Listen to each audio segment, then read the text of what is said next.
géej gi bàyyi ko ginnaaw moom de jooy na jooy a jooy ba rongañ fer ay waay bëgg na la muñal na la kii sa yaayu doom la bëgg na la muñal na la kii sa yaayu doom la. Chez les administrateurs, Chez Kalyan Rajesh Patel, chers clients, chers membres de l'administration de Senec India, honorables invités en vos rangs, grades et qualités. À l'entame de mes propos, je voudrais, au nom du conseil d'administration et de son président Dinesh Gorazia et de son directeur général Hitesh Gorazia, de l'ensemble du personnel de la direction, vous exprimer toute notre gratitude et vous remercier d'avoir répondu à notre invitation. Nous sommes réunis aujourd'hui pour célébrer 10 ans de Senec India, 10 ans de belles expériences et de partage, 10 ans de compagnonnage fructueux et de dur labeur, mais surtout 10 ans d'intégration, mesdames et messieurs. Senec India est une société de droit sénégalais, ayant son siège social à Sébi Ponti. Elle a été créée en 2008 et a pour vocation la production agricole, nourrir l'Afrique, et la promotion immobilière, loger l'Afrique, dans un environnement marqué par un fort élan d'investissement. Mais fort de sa démarche originale, mettant en avant l'intégration économique et celle des hommes, notre société a pu se positionner très rapidement dans le marché national. En effet, l'approche intégrative des fondateurs a été déterminante quant au portage local du projet d'entreprise que proposait la société à ses débuts. La société jouit d'une forte expérience et d'une maturité dans l'exploitation des produits agricoles, mais aussi dans la production d'immeubles à usage d'habitation, de commerce et de services. Elle compte sur un marché captif qui lui donne toutes les assurances d'écouler ses produits aussi bien au Sénégal, mais également en Afrique, au Mali, au Ghana, en Gambie et dans le reste du monde en Inde. Dans ce sillage, 2 secteurs porteurs ont été priorisés dès le début, à savoir la construction et l'agriculture. Dans l'un des secteurs comme dans l'autre, Senec India a su apporter la dose de professionnalisme et d'innovation nécessaire à un positionnement de leader. Oui, mesdames et messieurs, grâce à ces projets phares à Rufisque, SV City, Senec India Diamniadio City, Senec India Ndiahirat, Keur Ousmane et prochainement Aquanic, Senec India s'est positionné comme une entreprise émergente en matière de construction à travers tout le pays. Parallèlement, nous abattons un travail remarquable dans le domaine agricole, où notre credo est resté une production de qualité au meilleur prix, rapport qualité. Dans ce domaine précis, le développement local a été le socle de la réussite avec le recrutement de femmes et des jeunes autochtones dans la zone d'exploitation de Mbane. De plus, la société a offert un accompagnement effectif aux villages déplacés. Et pour couronner le tout, Senec India a, dans le cadre de sa responsabilité sociétale d'entreprise, construit des cases de santé, des parcs de vaccination, des maisons, des abreuvoirs, tout en apportant son appui ponctuel aux populations avec qui elle a tissé un lien fort basé sur la confiance et le respect réciproque. Mais tout cela a été rendu possible, mesdames et messieurs, grâce à la vision cohérente et stratégique des pères fondateurs de cette société. Je veux nommer M. Govind Patel Gorazia et M. Gopal Patel Gorazia. Messieurs, en plus de la fructueuse collaboration entre nos 2 pays, vous avez su réussir votre intégration sociale en mettant tout en œuvre pour assimiler et respecter nos valeurs et coutumes d'usage tout en l'inculquant à vos collaborateurs. En effet, mesdames et messieurs, le climat social de Senec India ne laisse aucun doute sur l'importance accordée à la dimension humaine dans la gestion de la société, où des administrateurs remarquables, rompus à la tâche et pétris de talent, alliant rigueur et souplesse dans le travail. Il est lieu ici de féliciter les administrateurs de la société, les pères fondateurs de cette société. Je veux nommer M. Govind Patel Gorazia et M. Gopal Patel Gorazia. Messieurs, en plus de la fructueuse collaboration entre nos 2 pays, vous avez su réussir votre intégration sociale en mettant tout en œuvre pour assimiler et respecter nos valeurs et coutumes d'usage tout en l'inculquant à vos collaborateurs. En effet, mesdames et messieurs, Le climat social de Sénégal-India ne laisse aucun doute sur l'importance accordée à la dimension humaine dans la gestion de la société, où des administrateurs remarquables, rompus à la tâche et pétris de talent, alliant rigueur et souplesse dans le travail. Veuillez ici trouver l'expression de nos sincères remerciements et le renouvellement de notre engagement à poursuivre notre collaboration. Une mention spéciale au délégué général au pôle urbain, qui, grâce à la vision de son Excellence le Président de la République, à travers le plan Sénégal émergent, nous a permis de nous établir dans ce périmètre. Mes remerciements vont également à l'endroit de nos clients, qui nous témoignent une confiance sans commune mesure.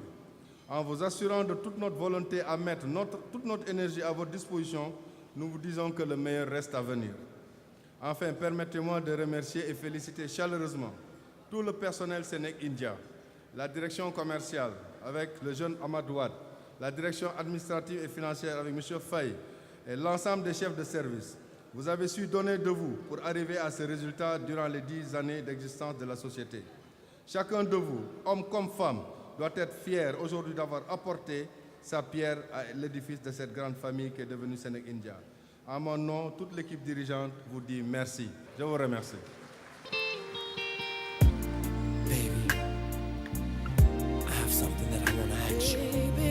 Merci beaucoup, Monsieur Mbaye, administrateur du groupe Sénégal-India. Ladies and gentlemen, so now le PCA, Monsieur Dinesh Gorasia. Mr. Dinesh Gorasia, please.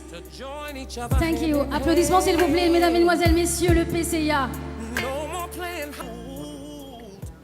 Good evening, ladies and gentlemen, dear Minister, Excellency and Ambassador, dear guest, Dalnek Ak, Alingak Jam.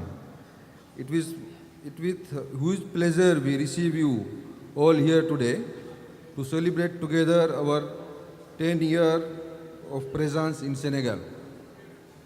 During this 10 years, Sénégal-India has strive to satisfy the Senegalese population by providing good quality of services in the building sector and agriculture. We are aiming to stand by the Senegalese government and its desire to transform the economic by creating jobs and good quality of service. SDCT is a perfect illustration of that partnership, a modern city at the heart of Jamiajo, the new city, and this realization is just the beginning of the adventure. And more projects are already ongoing elsewhere in Dakar and its region. Sénégal-India is wishing you a wonderful evening with Youssou N'Dour. Thank you.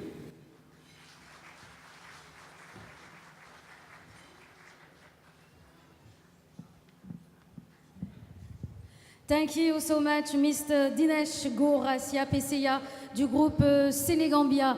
Alors, c'est la fête ce soir, c'est 10 ans. Forcément, il y a de la musique, il y a de l'humour et le grand Youssou N'Dour tout à l'heure. Mais avant ça, quand même, un petit résumé de ce qui s'est passé pendant ces 10 ans sous forme de projection. Mesdames, Mesdemoiselles, Messieurs, chers invités.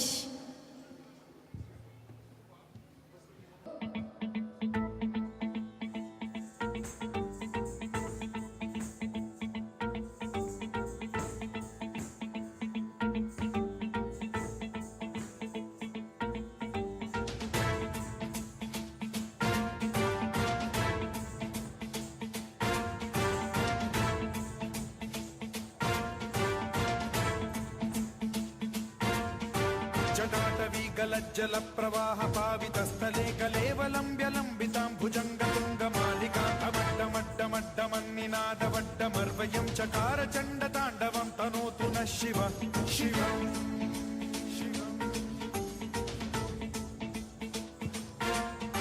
जटाकटाह सम्भ्रम भ्रमन्निलिम्ब निर्झरी विलोल वीचि वल्लरी विराजमान मूर्धनि धगद्धगद्धगज्ज्वलल्ललाट मट्टपावके किशोर चन्द्रशेखरे रति प्रतिक्षणं मम L'Indo Sénégal.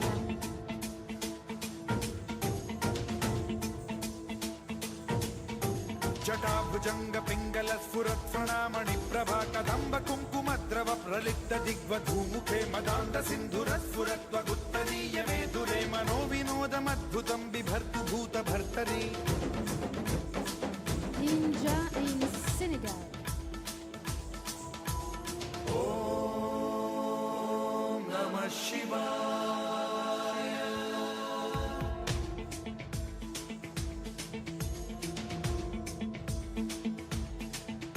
सदाशिवं भजाम्यहं सदाशिवं भजाम्यहम् ॐ नमः शिवाय नन्दितमेदिनि विश्वविनोदिनि नन्दनुते गिरिवरविन्ध्यशिरोदिनि वासिनि विष्णुविलासिनि जिष्णुनुते भगवति हे शितिकण्ठकुटुम्बिनि भूरि कुटुम्बिनि भूरि कृते जय जय हे महिषासुरमर्दिनि रम्यकपर्दिनि शैलसुते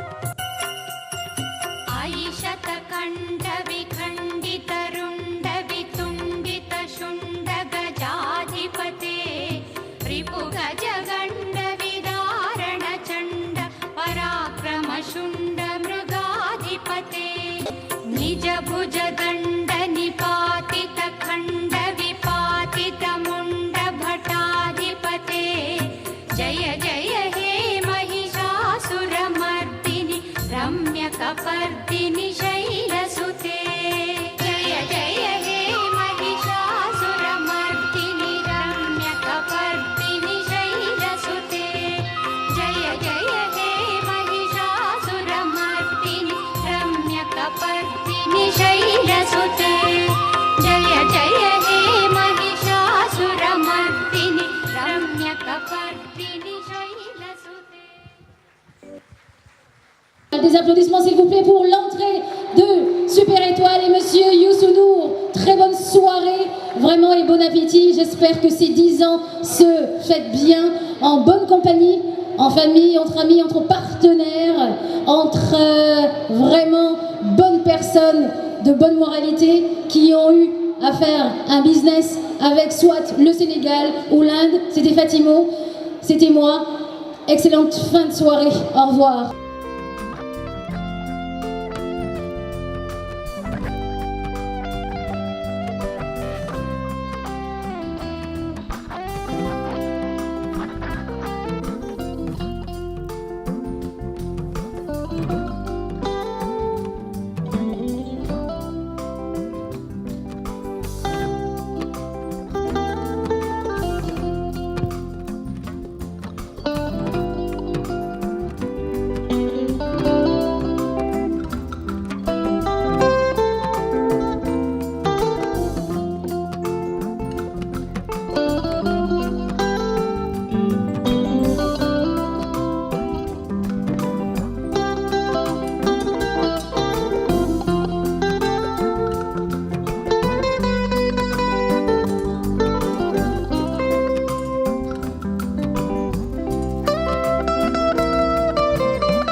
Merci, mesdames et messieurs. L'arrivée de la star planétaire, l'Africain, le Sénégalais, Monsieur Youssou Ndour. Merci.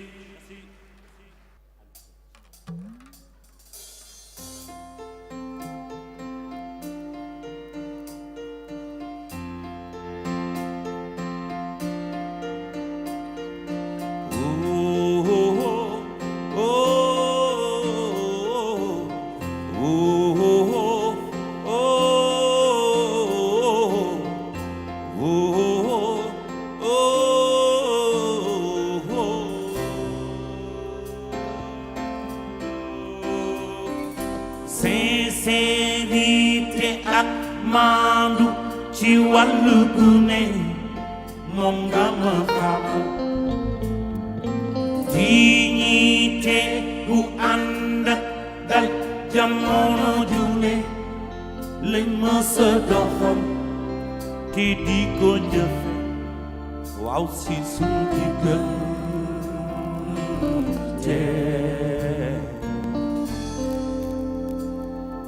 nig may nëbboo li man dama def lu ma yëgul wi doxalin dama la ko xamewul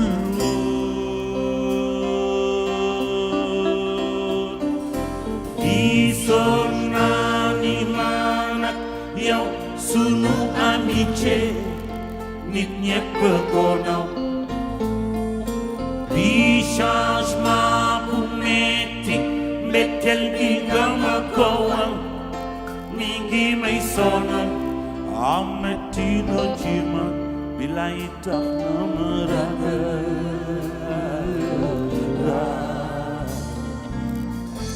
ni seytaane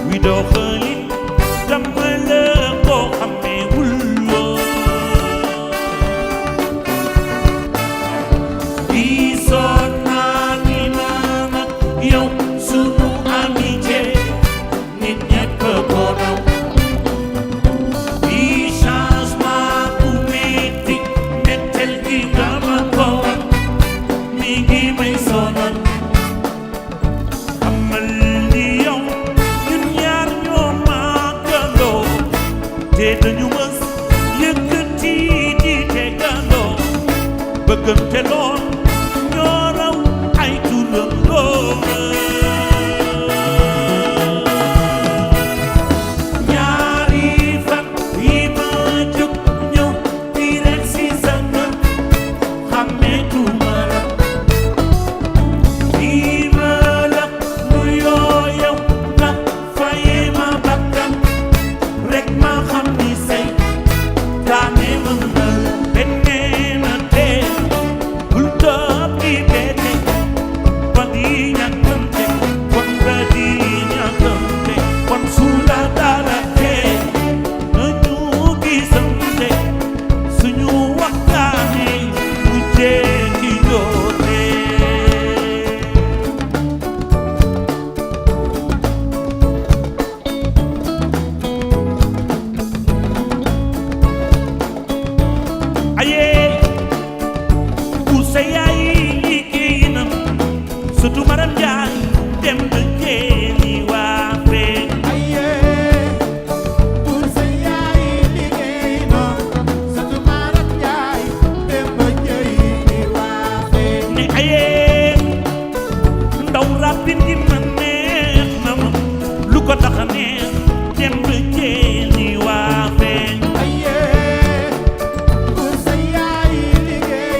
abu dem bayu mar ku ne tënge ñanga naan sekk Atuman Njaay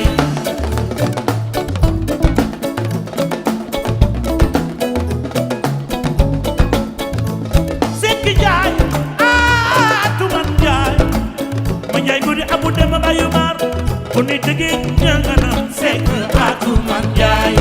Si vous avez envie de danser, levez-vous et dansez avec Youssou Ndour en chant en danse. C'est la fête ce soir. Achawai, Yakhal Chebo Yaay May, Fatim Gana Yaay Som Ndoy, kii mooy Youssou Ndour. Jege si leen sa yëngatu.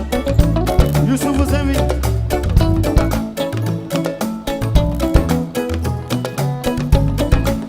Bilaay Sekk Njaay Atuman Njaay ma Njaay bu ne abu dem bayu mar ku ne tëgge ñanga naan sekk Atuman Njaay. Yakhal Chebo Yaay May, Fatim Gana Yaay Som Ndoy, Youssou Ndour. Esuwa. Pula waay.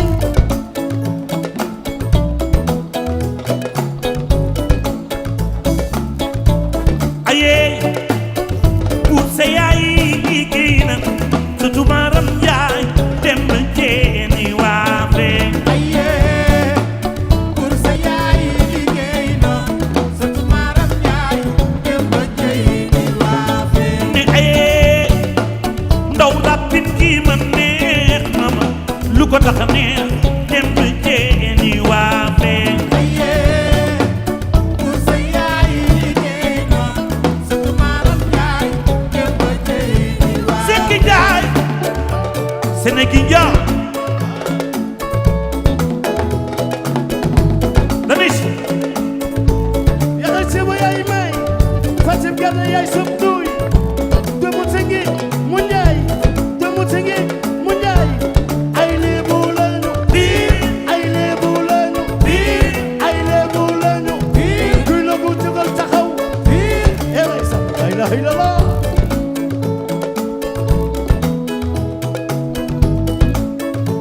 Sekk Njaay Atuman Njaay ma Njaay gune abu dem bayu mar gune far ñi danga naan sekk Atuman Njaay.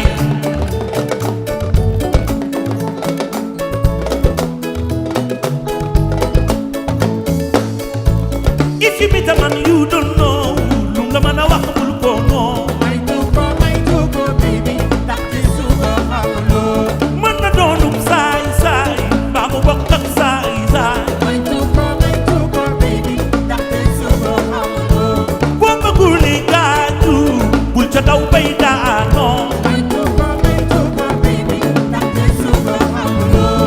Ça ne se négocie pas, ça ne s'achète pas, papa. May tuko baby ndax ci suba xamuloo. Ça ne se négocie pas, ça ne s'achète pas, papa. May tuko baby ndax ci suba xamuloo. Ne te fie pas aux apparences, la vie ne fait pas de moi. Une belle chemise, un beau jean, ce n'est que du matériel. Cherche d'abord à savoir qui est derrière ce beau décor. Fou d'amour dès le premier jour d'été. Fou d'amour dès le deuxième jour d'été. Wow, wow.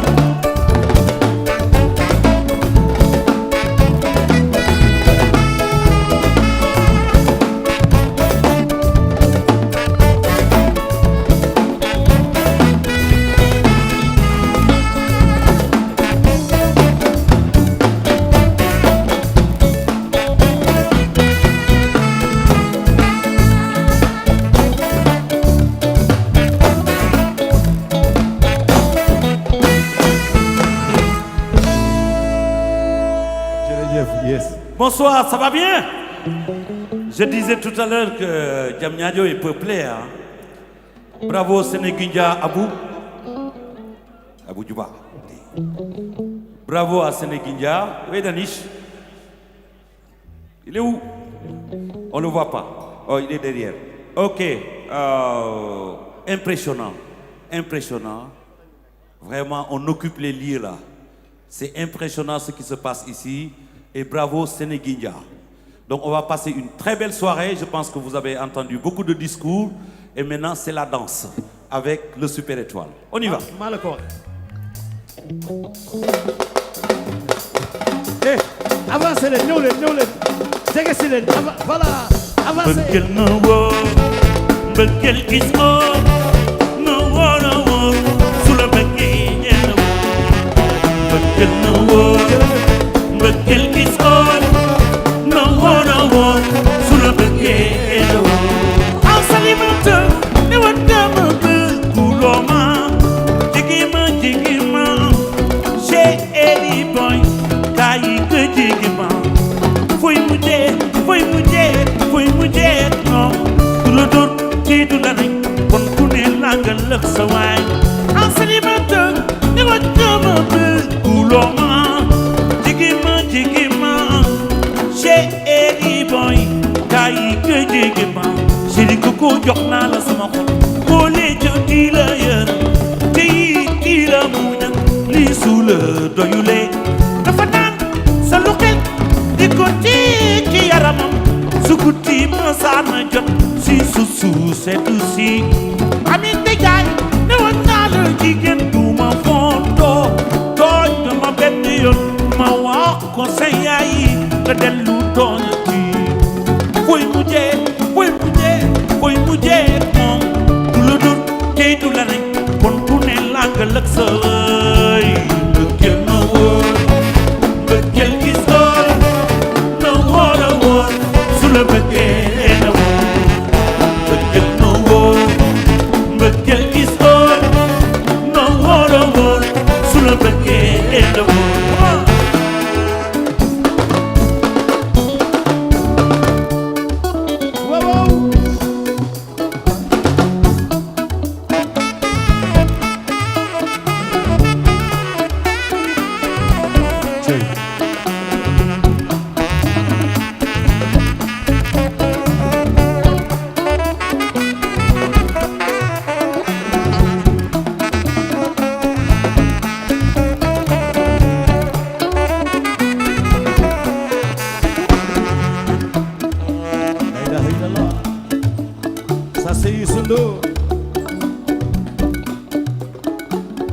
jigéen ñi sunu lumière waaye ñooy seen courant su xol yi lëndëmee sunu bëggee la koy leeral ah jigéen ñi sunu lumière waaye ñooy seen courant su xol yi lëndëmee sunu bëggee la koy leeral way leen bëggee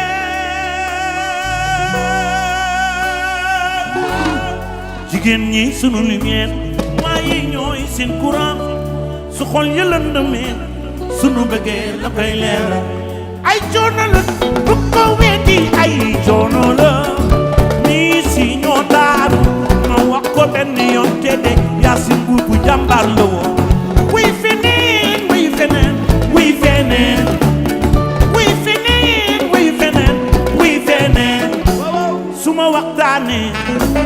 su ma waxtaanee sama njëgee naa iteel la ko su ma waxtaanee sama njëgee naa iteel la ko maa ngi xool sa bànneex maa ngi xool ni ngay dundee maa ngi xool sa bànneex maa ngi xool ni ngay dundee man su ma waxtaanee sama njëgee naa iteel la ko en célibataire ni wa dama bëgguloo ma jigi ma chéri boy gaa yi nga jigi ma fuy mujjee moom du la dut tey du la rek kon ku ne langal ak sa wëy bëggeel na wóor bëggeel is wóor na wóor a wóor su la bëggee na wóor bëggeel na wóor bëggeel is wóor na wóor a wóor su la bëggee na wóor jërëjëf. Ça c'est Youssou Ndour et son Super Étoile.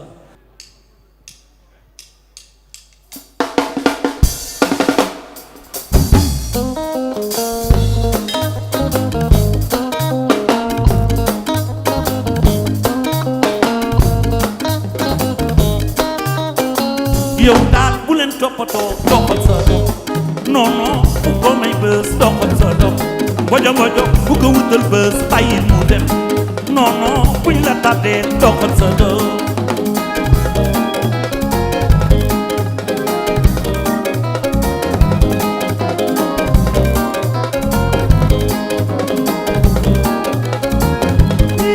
Mati kilo maki liber bale ci ginnaaw doxal sa dox doo leen ci ros dina ne ci dara yow daal nga la fàtte leen te dox sa dox non non bu ko may bës bàyyil mu dem ngojo ngojo ñu dem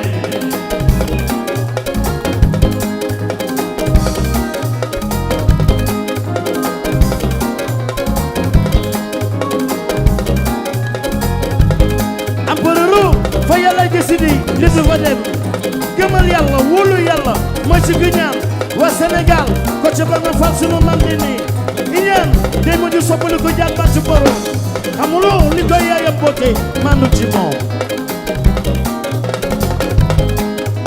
nit dina xëy rek bañ la gis nañ ko fii te boo ko laajoon du la wax lu waral lii fu mu toog dégg sa tur fii ba nga dégg abako yàlla ngi daje nit dina xëy rek bañ la gis nañ ko fii te boo ko laajoon du la wax lu waral lii fu mu toog dégg sa tur fii ba nga dégg abako yàlla ngi daje boo dee génn sañ te ñoo lu nekk romb xol ba ci dagg te du ko faj loolu day na ay du may doon buñ la tàddeel doxal sa doom non non buñ la may bës bàyyi mu dem non non ba di fàtte leen te doxal sa doom non non buñ la tàddeel doxal sa doom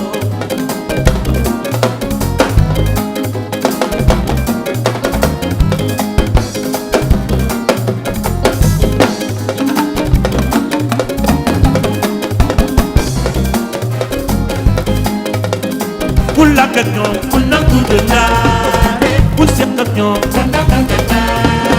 bul làkk ak ñoom bul seq ak ñoom bul làkk ak ñoom bul seq ak ñoom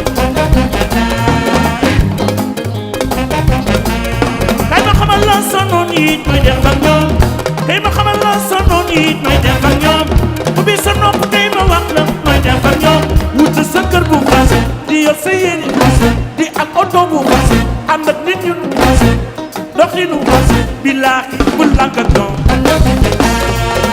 bul fekk ak ñoom bul lànk ak ñoom bul fekk ak ñoom bul lànk ak ñoom ci àdduna am na photocopie original ni la amee ay acteurs figurant acteurs yi aligné figurant aligné ci àdduna xoolal ni rek la tey ma xamal la sonoon yi nooy def ak ñoom tey ma xamal la sonoon yi nooy def ak ñoom ubbi sa nopp tey ma wax la nooy def ak ñoom wuta sa kër bu fas di sol yére yu fas am sa oto bu fas di dox dox di nu fas di ànd ak nit ñu fas billaahi bul lànk ak ñoom équipe nationale bu Sénégal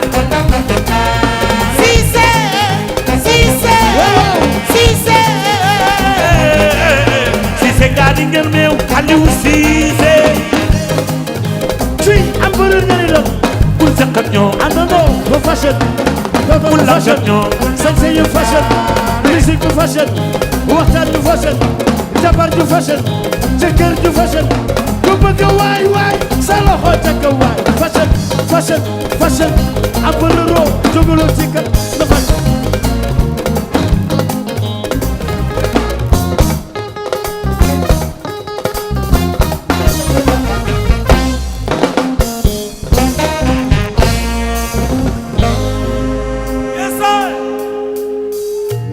Monsieur le ministre, voilà 10 ans que Sénégal existe. Sénègue India existe à cause de beaucoup de partenaires, l'administration, et nous voulons profiter de cette occasion pour remercier Monsieur le secrétaire général du ministre du Tourisme, le gouverneur de Saint-Louis, qui nous a beaucoup accompagnés, surtout sur le domaine de l'agriculture. L'architecte Mansour Diène, qui est un bâtisseur qui a pratiquement fait tous les plans en compagnie des architectes indiens. Nous sommes fiers vraiment de toute l'administration sénégalaise. L'ensemble des services, que ce soit les services techniques, le cadastre de Dakar, de Rufisque, qui nous ont vraiment accompagnés, les chefs de centre. Voilà cette raison qui nous pousse aujourd'hui à fêter nos 10 ans. Un petit mot, monsieur le ministre, Seydou Sissal. man ci wolof lay wax mu nekkee ne moo ma gënal daal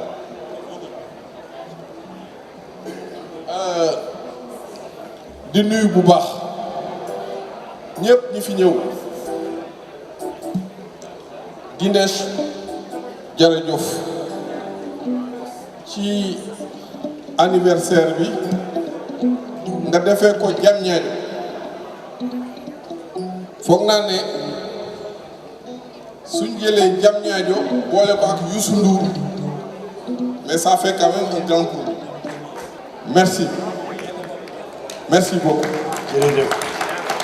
kii nag taxaw kii moo tax Sénègue Guinea existé mooy Gopal Gorazia moom moo jur ñii moo leen jox liberté ñu nekk fii depuis plus de 10 ans lépp si moom la jóge mu ngi ànd ak magam Maraj mu ngi toog fële c'est la famille Gorazia kii mooy partenaire am Kalian moom Londres la jóge aussi jàpp bu baax si liggéey bi kii nag moo yor mbay mi si aujourd'hui Sénègue India fait 60 000 tonnes de pommes de terre, c'est grâce à celui-là. Nous sommes le premier producteur de pommes de terre du Sénégal. Le Sénégal dañu bëgg pomme de terre. dañu ko bëgg.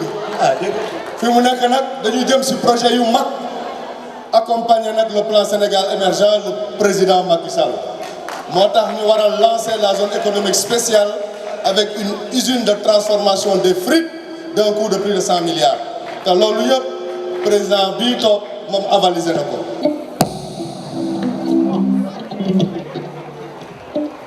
bés bu nellu si moo nekk yaa ngi koy fee yaa ko bari saaga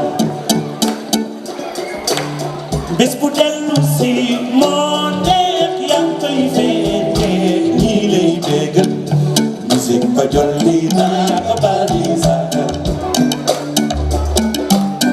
bés bu dellu si moo nekk yaa ngi koy fee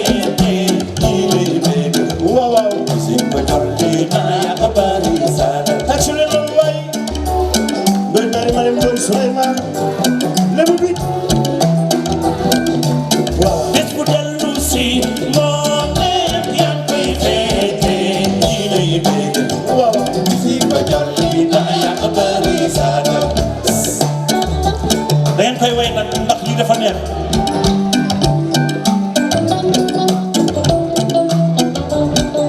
waaw bés bu dellu si na nooy nangu dogal bi waaye dogal bi yàlla mooy ki ko amee bés bu dellu si moo nekk yaa ngi koy féete ñii lay bégal musique ba dolli na yaa ko bari saaga jërëjëf. Thank you so much, thank you. Monsieur le ministre li ma wax kenn mënu ci teg baat li nga wax léegi Seydou kenn mënu ci teg baat wet di gis bokku ca jërëjëf. fii mooy Diamniadio te yaa fi taxaw tracé ko ñoom ñi ñu gëm ko ku dugg fii xam na ne fii la avenir bi ne laay léegi da nga doon làqatu feeñ nga waaye feeñ nga nag tey dëgg la moo taxi Ndoura Wale Mergane yaay ki fi njëkk a tëgg yàgg super étoile njig laay laa ngoog dama ne kii ku laa nga moom ca kaw rek jam ñaajoo ngi yaa ngi monsieur Sall ngo yaxal ceebu yaay may Fatim Gana yaay som Ndoye Souleymane Ndoye Mali Madame Ndoye lébu bi waaye def nga honorable ko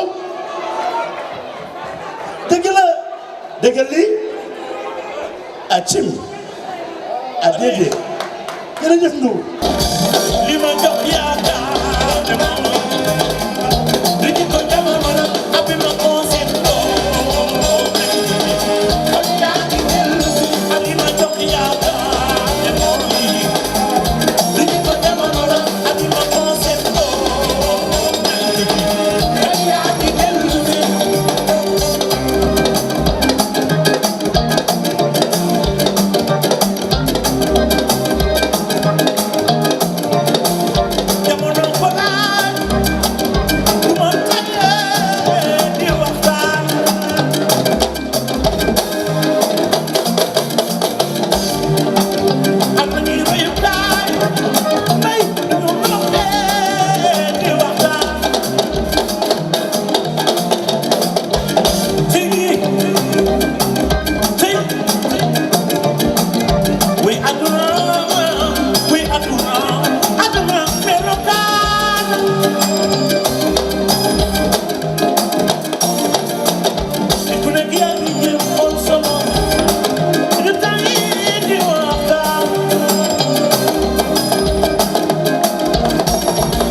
Sy ku sopp sëñ Babacar tàcc sa loxo waay Assane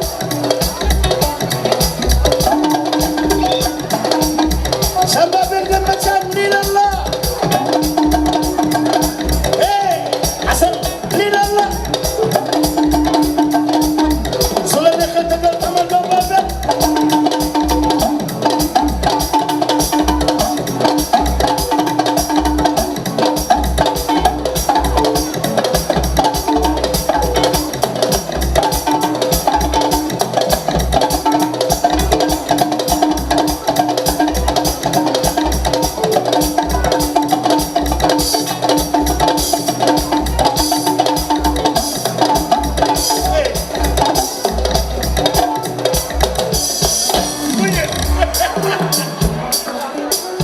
fii jam ñaajo